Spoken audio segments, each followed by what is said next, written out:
मध्य प्रदेश की शिवराज सरकार का 2023 का मास्टर स्ट्रोक कहा जाने वाला है धरना अधिकार अधिनियम यानी अवैध मकानों को वैध करने की कवायद फेल होती नजर आ रही है।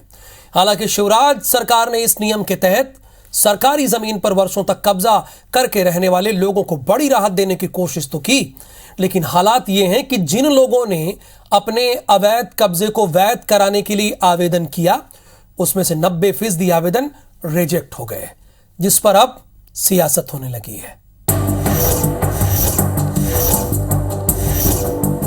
ग्वालियर में सरकारी कब्जे वाली जमीन के मालिकाना हक के लिए ग्वालियर की कलेक्ट्रेट में आज भी लंबी कतार लगी रहती है।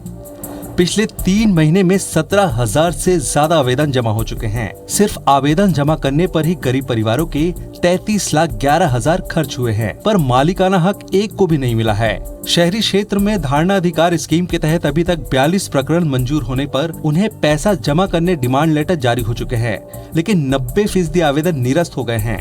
वजह इसके पीछे कुछ ऐसे कब्जाधारी हैं जिन्होंने धार्मिक स्थानों की आड़ में कब्जा कर लिया है। सर जी, मेरे को यहाँ पर रहते हुए मेरे को 9 साल हो गए। मेरे को सर जी अपनी दुकान चला रहे हैं हम सर जी, और जी हमारे मंदिर है सर जी। यहाँ पे 11 साल हो गए सर जी केस चलते हुए।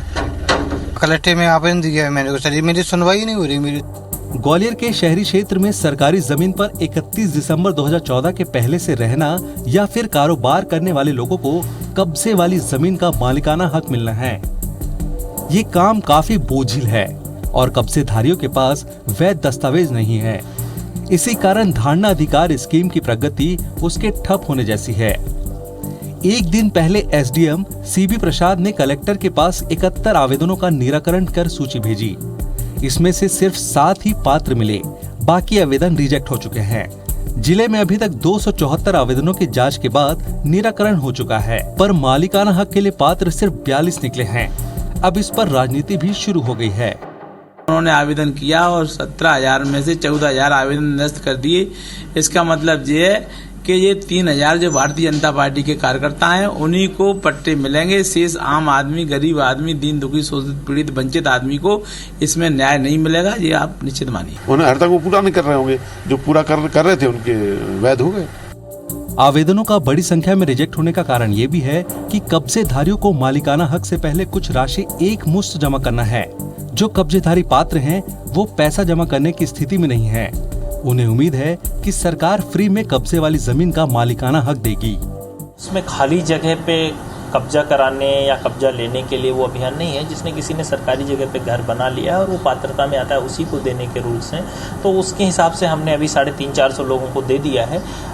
बाकी अगर खाली जगह पे बहुत सारे लोग आवेदन लगा रहे हैं तो वो तो नहीं दे सकते। आज भी ग्वालियर की कलेक्ट्रेट में सुबह सुबह ऐसे लोगों की लाइन विंडो पर लगना शुरू हो जाती है जो सरकारी जमीन पर कब्जा करके रह रहे हैं। लेकिन इस पेचीदा स्कीम से निपटना प्रशासन के लिए बड़ी चुनौती साबित हो रहा है।